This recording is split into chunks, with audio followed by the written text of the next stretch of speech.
Hello, I'm Jim Cuno, president of the J. Paul Getty Trust. Welcome to Art and Ideas, a podcast in which I speak to artists, conservators, authors, and scholars about their work.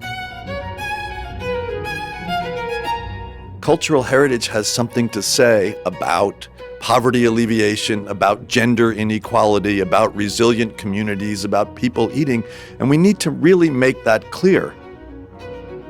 In this episode, I speak with Larry Coben, founder of the Sustainable Preservation Initiative, a nonprofit organization that combines the protection of cultural heritage with empowering local communities socially and economically.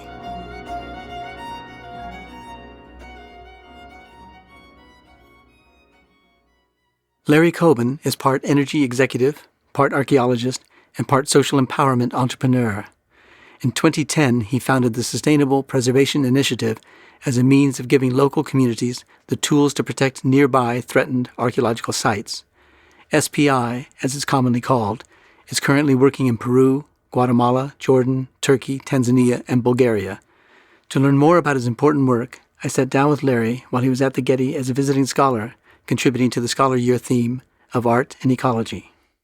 Thanks for joining me on this podcast, Larry. Glad to be here. Now, you're in the midst of an astonishingly interesting career, archaeologist, energy executive, and what I like to think of as social worker, and all of this on an equally interesting academic foundation, undergraduate degree in economics from Yale, law degree from Harvard, and PhD in archaeology from the University of Pennsylvania. Give us a sense of how all of this happened. I have no idea. I think I went through school the first time on a sort of, I need to get out, have a career, do something path. I went to law school and quickly figured out I wasn't going to be a lawyer. I looked at my clients. They were doing far more interesting things, had much more control over their lives. I was doing general corporate stuff. I only practiced for 1 year, so I was a freshman lawyer and decided I didn't want to be a sophomore lawyer after I got out. So I quickly realized that I had a more entrepreneurial bent than law was going to allow me to carry forward. So I somehow ended up with two other guys, and we started one of the first, it was then called Alternative, you'd now call it a renewable energy company in the country. And I spent the next 16 years being an energy entrepreneur. But what about archaeology? Archaeology was always an interest. I loved it. I would go visit sites on my vacations. I still remember taking courses from people like Vincent Scully and Jerry Pollitt when I was an undergrad. So I had some of the great art historians as kind of a basis rattling around in the back of my head. I actually took more art history than archaeology when I was in college. And finally, I just said, I want to do this. So then you went back and got a degree in it? Or? I did. I started at the Terminal Master's Program at Yale, which was Mary Miller's suggestion, actually. She said, come and make sure that you really want to go back to school, because I was 39 at the time. And for our podcast listeners, Mary Miller is the director of the Getty Research Institute. Correct. And she was then a professor and chairman of the art history department at Yale at the time I was thinking of coming back. And she said, come back and make sure that you really want to do this before you enter into a PhD program. So I did that, and then a year after, I was in the PhD program at Penn studying primarily Andean archaeology. What attracted you to that part of archaeology? The Andes. I had actually, in the last iteration of my career, was the CEO of a utility in Bolivia and several other companies located in that region of South America. So I'd spent a bunch of time there, loved the region and wanted to give something back, was fascinated by the Incas. And also the only language exam I could possibly pass would be Spanish. So how often did you go down for digs? When did you start digging? I did my first field season near Lake Titicaca in 1998 or 99. I was working with a fellow named Chip Stanish, who was the director of the Archaeology Institute at UCLA, and we did surveys in a bunch of very remote regions because we both loved to explore and loved to climb mountains. And when you're 40, it's a lot easier to walk up these 14,000-foot hills than it would be today. And so we did a lot of that. And then I went to do my dissertation research back on the Bolivian side at the monumental, incredible Inca site, Inca Yacta, it's called, which means Inca place in Quechua. Uh-huh. And that was at Penn? That was at Penn. And then with that degree, you did what? I started the Sustainable Preservation Initiative, which is the foundation I run, but I continue to have an ongoing field project focused on Inca imperial expansion in the Cañete Valley in Peru. I also, while a graduate student, co-edited a volume called Archaeology of Performance, which was one of the first studies of ancient spectacle and theatricality and its role in state creation. I want to get back to that in a second, but let's get back to your career, because you're still in the midst of an energy career to the point of advising politicians and writing blogs on energy policy. How do you balance your many interests between that and archaeology and social work? I don't sleep a lot, but I think the positions that I have in the energy world are all non-executive now. I like to joke I'm the only archaeologist who's chairman of the board of a Fortune 500 company. I'm pretty sure it's true. But I do things that don't require me to go to an office, that I can do remotely and that are primarily advisory rather than day-to-day operationally. Mm-hmm. I'd say most of my time now is probably dedicated to the social worker portion of the program, followed by the archaeology, followed by the energy. Is there anything in the energy, like renewable energy, that you could apply to the archaeology? Well, I think there are a lot of principles of sustainability that carry over from one to the next. How do you care for resources in a way that they'll be usable in this generation, but also be available to future generations? And whether that's clean air, whether that's climate, whether that's cultural heritage, all of those things are really critical to sustainability. So I think cultural heritage practice is also thinking more about these kinds of issues. Yeah. What about your interest in anthropology and archaeology? You've written on archaeology of performance, including your PhD dissertation on the archaeology of performance, theaters of power, community, and politics. Tell us about your interest in those two, archaeology and performance. My other great love beyond archaeology has always been theater. And I'll have to confess that the idea for this dissertation began at a theater benefit when I was chairman of the board of a not-for-profit theater company. And I was hanging around drinking far too much alcohol with a series of actors and directors and things. And we started talking about this. And the idea popped into my head that nobody really focused on this in the archaeological world. Nobody thought about the role of theater in bringing people together or creating hierarchies or as a distraction or as a way of incorporating them and making them closer to your state. And that was one of the few ideas I've ever had at a late night event. When I woke up the next morning, I still thought it was a good idea. You remembered what you said. I remembered, and I still thought it was a good idea. And I called a couple of the people who I'd been talking to, and they still thought it was a good idea. And it just kept growing and growing in my mind till I decided it had to be my dissertation. I think it was a bit of a surprise to my advisors, who thought I was going to write about something having to do with economic anthropology. So you call it archaeology of performance. That was the title of your dissertation. What's the difference between archaeology and anthropology in these terms? I think the difference is anthropologists can actually observe live performance. Theoretically, I don't think it's different.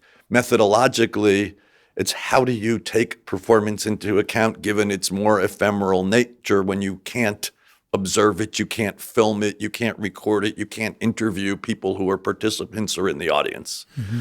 So for me, it's how do you, from the material culture perspective, understand how performance is being utilized within a particular group? How frequent is it? What kinds of resources? Who is part of that process, et cetera? Did you take your PhD in the anthropology department? I did. Yeah. I did, yes. So I think our podcast listeners might be interested in and maybe even a little confused by the distinction between anthropology and archaeology. Sure. In many American universities, portions of archaeology become a subfield of anthropology. Anthropology has 4 subfields, one of which is archaeology. And so a lot of people, particularly those who work in the Western Hemisphere, are trained in anthropology departments and have their PhDs in anthropology departments. There's only 2 or 3, I think, archaeology departments in the United States that issue PhDs at this time.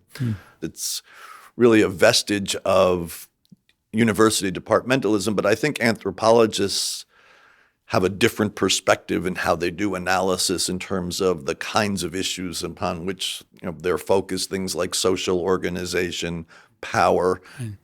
So you mentioned you got interested in the Americas while living in Bolivia, and you also mentioned that Spanish was likely to be the only language you could manage to pass for a PhD exam. But how did you get interested in the cultures of ancient Americas? I'm fascinated by empires and expansive states. And the notion that the Inca could build this empire from Colombia in the north to Chile in the south to almost to Paraguay in the east was extraordinary to me. And it was done, according to the historical documents, in 100 to 150 years.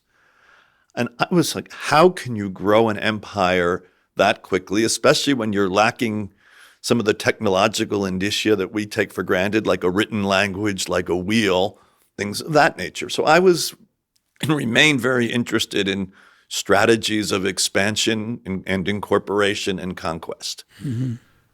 Now, as an archaeologist, you recognized early on that cultural heritage, that is, archaeological sites, historic monuments, are at the risk of damage, destruction, and overdevelopment and looting. And then you recognize that the world's poor and the world's cultural heritage exist in close proximity to one another. When did you begin to put the two together and form the Sustainable Preservation Initiative? Really, when doing my dissertation research, I was working at the community in Bolivia where people were exceptionally poor. The average weekly wage, I think, was $5 a week, $1 a day. And as a result, not surprisingly, people were growing crops on this monumental site. Their cattle were grazing on it. We had the largest extant building in the Inca Empire, 80 meters by 25 meters. And so people were playing soccer in it because who wants your ball to roll away when you're working at 10,000 feet of altitude? And I would do what archaeologists are told to do in these situations. I would tell them how important their site was. The last thing they needed was a guy from New York telling them how important their history was. And they would say, yes, yes, very important. The next day, growing the crops, grazing the cattle, et cetera. And I realized that, and I think this is true for most cultural heritage destruction, the causes, be it looting, be it agriculture, are economic, and we needed an economic solution. So I came up with this crazy idea after some town meetings. There, we were 100 miles from the nearest city, but a few tourists would show up every week. I said, let's build a gate across the road. I said, we'll let Bolivians pass for nothing, but if it's a foreigner, as we know they've already chartered a car and a guide, we'll charge them $10 to come in. And they looked at me like I was crazy. Who's going to spend 2 weeks' wages to go look at this pile of rocks? So being the last of the big-time spenders, I said, I will pay for the gate and a few weeks' wages for a guard. It cost me, Jim, a whopping $50. No, the first week, 4 tourists came. The second week, 3 more. So that's 70. I said, that's the best venture capital deal I've ever done. That's a heck of a return at 140%. But what happened was it changed people's attitude toward the site. And I mean, this is considered a bad word in certain circles, but it made the site look like a sustainable economic asset to folks. So the first thing they did was take the money, build a new soccer field, and buy out the people who were grazing and growing crops there. Started to protect the site. Then they actually wanted to listen to my lectures because it had some relevance to their daily life. Mm-hmm. So it was really armed with that knowledge. I came out looking to find a foundation that was following this paradigm, couldn't find one. And when you can't find one, you have to put up or shut up. So I started the Sustainable Preservation Initiative. Now, on your website, you say that sustainable preservation of cultural heritage is about people, not stones. Tell us about that and whether now that's a useful dichotomy, people, not stones. Well, when we started, most people working on cultural heritage preservation focused on fixing materials, fixing walls, which is wonderful and incredibly important work. But my view was all the stone fixing in the world, for example, at my site in Bolivia, wouldn't have preserved that site from the ongoing agriculture, soccer, grazing, etc. And when I first went out, when I started talking about people, nobody wanted to hear about people. They were all about materials. So it was kind of a harsh way of driving home the point that we were a bit different and doing other things. Now that we've been at this for 9 years, I think people are much more open-minded to the notion of the importance of community, the importance of local people, the importance of empowering women. And so we've actually moved our tagline now to build futures, save past, which I think is a more accurate representation of what we do and certainly a less hostile one. Now, give us a sense of a couple of the projects you've been working on. For example, the San Jose de Moro and the World Heritage Site at Pachacamac. Pachacamac is just outside of Lima. It's perhaps the most important Pan-Andean pilgrimage site that was at any time and certainly during the Inca Empire. And yet, because it's so close to Lima, as the city of Lima expands, it's now surrounded effectively by the city of Lima. And they've been suffering from land invasions and things like that from time to time over the last several years. We worked with the local site director there, Denise Potsiescott, to create a women's cooperative which would sell souvenirs to tourists coming to the site. You wouldn't believe how many tourists show up at a site in the desert in the summer without a sun hat, for example. That's their best seller. And the idea was we gave them a whole business education because so many programs, what they do is they teach people to make pretty things, not to run a business. And then when the people running the program leave, the business collapses. So these 24 women, after going through a year of classes and some mentoring together, because we realized that you have to have mentoring and practice. You can't just apply these principles from class willy-nilly to your business without some help. They now run their own independent business. There's 24 of them. Their sales go up 50% a year. This year, they're going to sell close to $50,000 worth of products, which is extraordinary when you consider the low wage level of Peru. And they're all working part-time as a cooperative because, unfortunately, social structures there and machismo there, it's very hard for women to work full-time. And so they each cover shifts for each other. They each work a certain number of hours. I think it's 6 to 8 a week, either doing sales or making products. One of the most amazing things is one time I went down, they had just taken their class on making an organization chart. And every person got up and explained what they did on the org chart. Jim, it was better than any business school class I've ever been to. I was almost in tears. And perhaps equally importantly, we had a large donor with us who took out his checkbook. Mm-hmm. And you also see it in their self-esteem. When I would first get there, people would kind of mumble and not really look me in the eye. Now they're all jokingly shoving each other out of the way to be in the pictures and the videos. They make their own videos. They do their own advertising. And, they're always trying to hustle something new when I'm there, which I think is fantastic.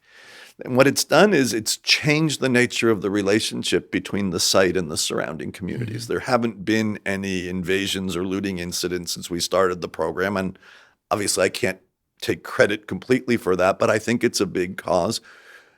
All sorts of other community events are occurring between the site management and the site museum and the people in the surrounding communities. We just ran a huge business training program for 50 more people in the community for their businesses that aren't quite as directly related to the site. So it's an extraordinary example of how community development and poverty alleviation and women's empowerment can work hand in hand with cultural heritage to improve both. And is your work in cultural heritage primarily now in terms of protection and preservation of cultural heritage, or is it also still in active archaeological digs and excavations? I'm spending far more time on the foundation work. I still have an active and ongoing dig, but I have to give full credit to my team. They spend most of the time excavating, and I'm more of a drop-in leader than perhaps I would like to be. Yeah. I read somewhere that the Sustainable Preservation Initiative has a business school, capital B, capital S, and a capacity building program. Tell us about them. Yeah.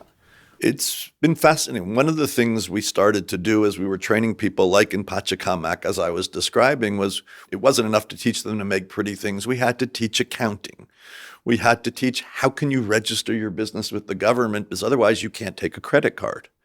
We had to teach things like procurement and how do you calculate if you're making a living wage, things that we might take for granted but are not part of the education system in Peru, and particularly not for people who probably have a 6th or a 7th or an 8th grade education on average. And then we realized that to scale and keep doing projects like this, we had to codify our curriculum and actually write it down and move it from oral knowledge to an actual curriculum and create materials around it. What happened then was sort of extraordinary, and it was another one of these lights going off that cultural heritage shouldn't be in a silo, but instead should be an integral part of the Sustainable Development Goals of the United Nations, or SDGs. Cultural heritage has something to say about poverty alleviation, about gender inequality, about resilient communities, about people eating, and we need to really make that clear. And we need our practice to make that clear. Otherwise, we're going to remain on a side silo and not be central to the discussions about funding and social change going forward. People like the UN read the curriculum and said, we don't have anything like this, because most of the curriculum that are out there are dedicated to creating the next Silicon Valley entrepreneur, the next Mark Zuckerberg, the next Reid Hoffman, people like that. When the people who really need it are the women running part-time businesses from their houses with their neighbors. And so we said, wow, maybe we should be thinking about offering this program not just to the one business around the archaeological site, but a whole community around it. And that's what we started to do. So after we had the success with the CSUN women, we then went to the whole community who had heard about the program and its success. And we had 120 applicants for 60 spots. We actually had an admissions process. It was almost as rigorous as the one for becoming a Getty Scholar here. And of those 60 who started, 5 dropped out the first week because of jobs or family issues. But of the 55 who started, 49 made it to graduation. That's pretty extraordinary. Yeah. It's been fantastic. And so now the whole community associates the site and this training together and has had exposure to their cultural heritage as we conducted the business school at the site museum at Pachacamac. Yeah. I'm assuming that you do all this work with the permission of and maybe in participation of the local governments. What's it like to work with the local governments? It varies. Sometimes we do it in partnership with them, sometimes with their permission, and sometimes, we sometimes end up asking for forgiveness rather than getting permission first. Yeah. The first couple are always, we don't want to wait for them. And then once they see it, it moves forward. Governments have been extraordinarily supportive. We have an agreement with the Museum of Culture in Peru to expand this throughout the Inca Road system, which is a World Heritage Site now. We're about to, and I hope I'm not jinxing this, enter into a partnership with the city of Lima to do more of these capacity building programs, both at the archaeological sites that are within the city, but also at some other non-archaeological sites as well. The real key is getting government to realize, number one, that this works, and number two, that you can't do this in 2 weekends. We do 40 hours of coursework, and everyone goes, well, why don't you do it 10 hours a day over 2 weekends? And I said, I can't learn anything that fast, and there's a reason MBAs take 2 years. But people want to do it because you can run more students through with the same number of dollars, but you'll have minimal impact. So the local governments in general are supportive. If they're not, there's unlimited demand for what we're doing. So if a community doesn't want us, we say, thank you very much, no worries. Here's our card. Call us in a year if you change your mind. Yeah, I was thinking that as successful as you've been in this project and in this arena, that you might attract the participation of government. And that might be good and that might be bad. Yeah, and I think if we really want to scale, it's the only way to do it, because only government has the kind of reach to really scale one of these. Because, we're all constantly out raising money and trying to find great human capital, but, government is already there. And they have methods of distribution. Now, that also means a lower level of control, obviously, in terms of what is taught, how the curriculum is implemented. But I think within a year, we're going to put this curriculum online and conduct courses for other NGOs on how to implement this curriculum and let them go at it, because that's the other way to scale. I'd much rather reach more people than build a big organization. And so that's really what we're pointed to. I'm very excited about the City of Lima partnership. That's a city of 12 million people. And this will be a pilot of a few programs, but if they get excited, that could be a massive scaling opportunity. Yeah. So we've been talking about social and economic development.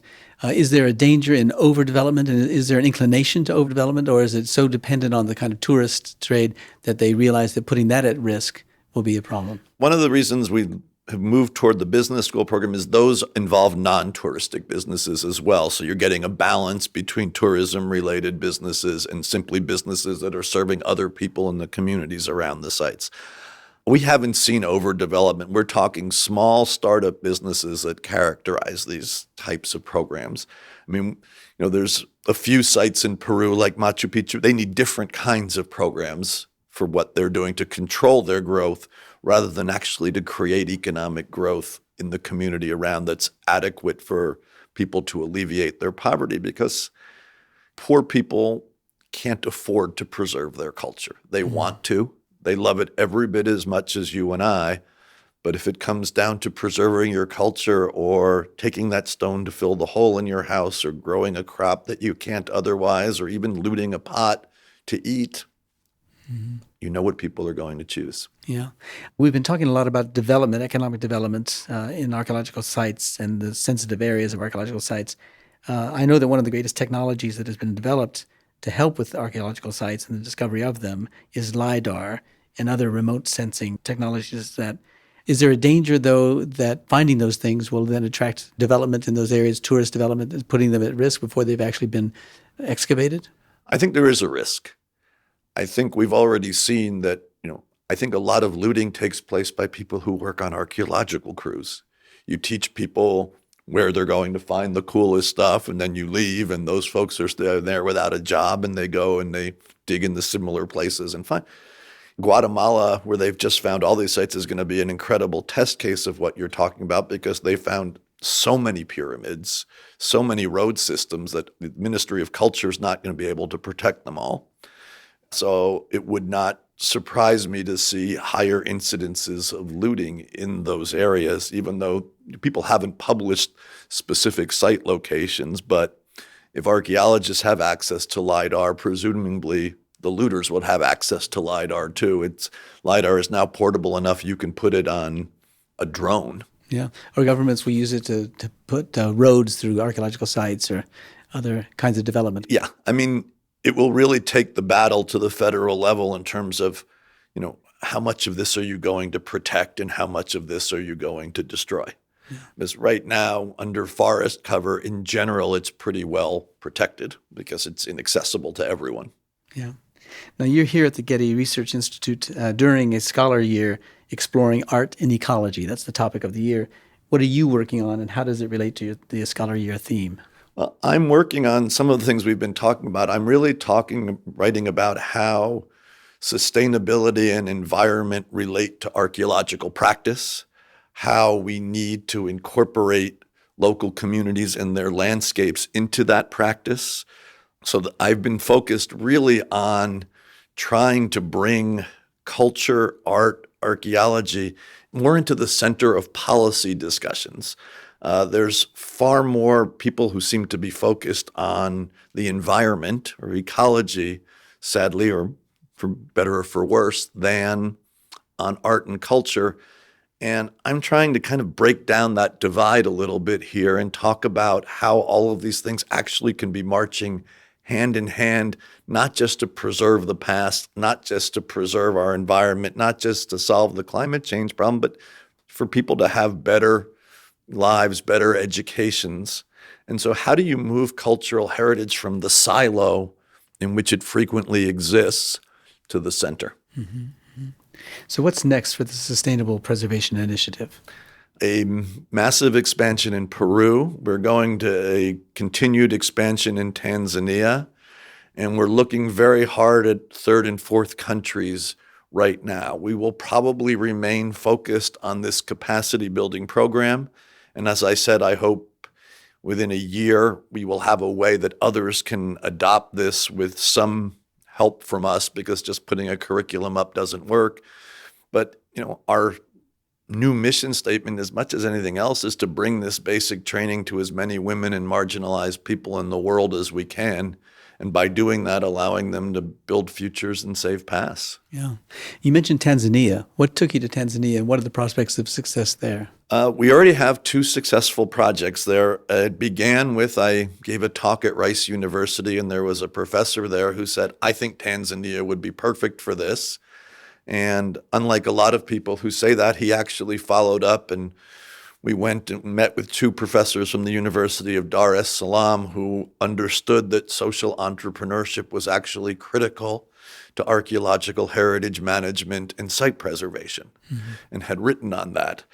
I mean, part of the issue for us is finding people in our field who are interested enough in these things to take away from it, because there's no promotion for doing one of these projects in your field. You don't get tenure for it. There's no reward, and you can't really do it well as your number 7 priority. So we keep having to find extraordinary people in the field who will give us that jump start so that it's worth it for us to make the investment in a community and then find our own team on the ground. And so we're working there with Elgidius Inchumbaki and Noel Luoga, who are 2 fantastic archaeologists and cultural heritage specialists at the University of Dar es Salaam. And we're going to continue to do projects there. And we're also going to, as I said, we have 2, both in port-related sites. And we're going to begin with our first business school capacity building program there, which should start in June. You mentioned a 3rd and 4th country. Well, we don't have anything underway yet, but we are looking very closely at Argentina at the moment because we've received from some very strong partners a desire to export our program from Peru to Buenos Aires in particular, but the country more broadly. And that's a manageable kind of scale for us because we already have materials written in Spanish and Spanish-speaking faculty, though obviously we'd have to find new folks, but that's an easier type of expansion for us than an entirely new region. So if I were going to bet what country 3 was going to be, that's what it would be. Yeah. Do you worry about getting too large? Every day. Every day. But I also worry about not getting this out there. So I think we have to take reasonable risk. It's always a balancing act with growing. I mean, we can either do 2 or 3 projects a year and have no trouble with it, or we can try to expand greatly. And I think that's one advantage that I have as a former entrepreneur. I'm pretty good at balancing the risk reward of rapid expansion. Just taken on a new partner, a powerhouse woman who used to be the chief risk officer at UBS, the Swiss bank. So we like to joke, we know we can run a Fortune 500 company. The jury's still out on a foundation. Tell us about the scale of the operation. How many people are employed, for example? We directly employ roughly a dozen people throughout the entire organization. We are a lean, mean fighting machine.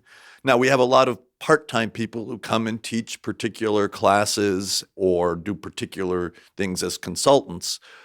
But most of the people we employ not in the United States of America. There's only 2 of us here. We have a team in Peru and a team in Tanzania and run this, but it needs to be done locally in a decentralized manner, both from a budget perspective, but also from a cultural understanding perspective and a logistic perspective. People in a small town in Tanzania or a small town in Peru don't want to hear from me on a regular basis. They're happy if I come once in a while, but I'm not the person who needs to develop the day-to-day relationship. In fact, one of the things we do is use students from old courses to go and talk to people in new ones so they understand the benefits and it can really be culturally embedded for them. And by students, you mean local people? So people that might come from Bolivia or from Peru would find their way in Tanzania? We haven't taken anyone from Peru to Tanzania, but we'll take people from our early Peruvian projects to the later Peruvian projects or the business school because nobody knows the benefits and can speak to the benefits of the program better than they can. So we'll bring those people and then we'll just leave the room and let them all talk amongst themselves. Now, this would likely be something that could be replicated elsewhere in the world by other people. Do you find that happening? Not yet, and that's why we're really going to work on dissemination and helping other NGOs implement it. People love the idea, but if you think about it, how many people in heritage studies do you know who are actually trained in entrepreneurship or economics? I remember when I was here for the roundtable, you said this would be a great thing here at the Getty, but I don't know who would do it, or words to that effect. Mm-hmm. And I think it's true of every institution. I think people now see the benefit. I talk to curators and they really would like to do something with the community. But if you haven't been trained or have some background or have a great partner in this, it's hard work. It's extremely hard work. Yeah, well, you've made a huge success of it, and it's a great idea. So we wish you all the best, and we thank you very much for joining me on the podcast today. Thank you.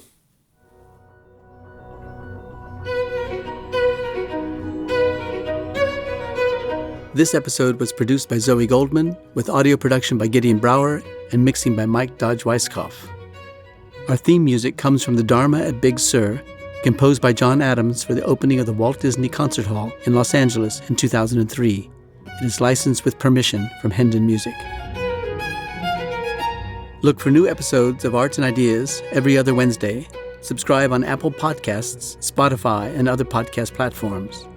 For photos, transcripts, and more resources, visit getty.edu/podcasts, or if you have a question or an idea for an upcoming episode, write to us at podcasts@getty.edu. Thanks for listening.